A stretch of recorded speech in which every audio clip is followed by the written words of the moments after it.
Hi, Christy Russ here, the Maverick Pharmacist Health Coach. And today I'm going to discuss what is a healthy weight loss per week. And at the end, I'll tell you the best way to achieve it. So stay tuned. Weight loss is big business, and unfortunately, diet programs and supplements have been promising big weight loss over a short period of time for so long that people think that is the norm. So not only is that not the norm, it can actually have some health consequences when you lose a lot of weight quickly. A lot of people end up with gallstones. They become dehydrated and end up with electrolyte imbalances, which can be really dangerous. It can cause irritability, headaches, hair loss is common, muscle loss is very, very common, fatigue, and so on, right? So one thing you need to remember is that the body doesn't really like change. Okay, it's always striving for balance. Change generally signals to the body that there's a threat to survival. So if you're losing a lot of weight quickly, the body's going to react by putting measures in place to stop the weight loss because it thinks there's a famine or something like that. So to survive, it's going to hold on to every calorie and start redistributing the fat around your organs because you can't survive without those. Obviously, that's not what most people are looking for. So you might be able to lose, 10 or 20 pounds in that first couple of weeks, but then that will be it. And now your body is going to ramp down its metabolism and start saving energy to get you through this perceived famine, right? So now you've actually made things worse by lowering your metabolic rate.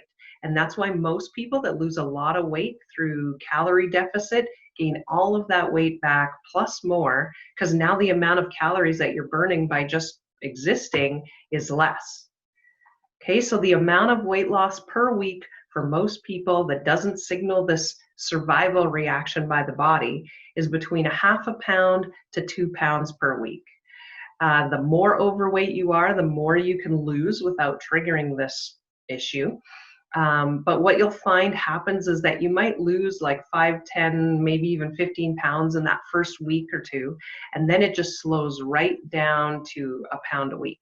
That first couple of weeks really is the water weight because the body needs water to deal with the higher carb foods that most people are eating regularly.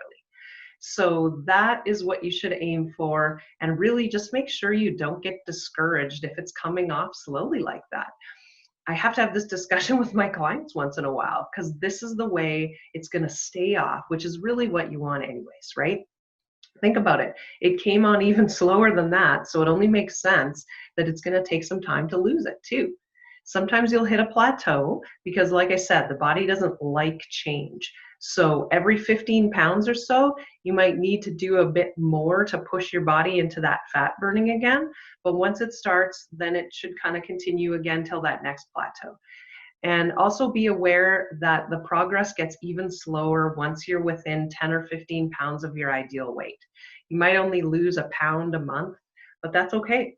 Progress is still progress. So keep your eye on the big picture, okay? So here's what you want to know, right? The best way to achieve this healthy weight loss per week is to, first of all, stick with the JERF principle, I call it. That stands for just eat real food.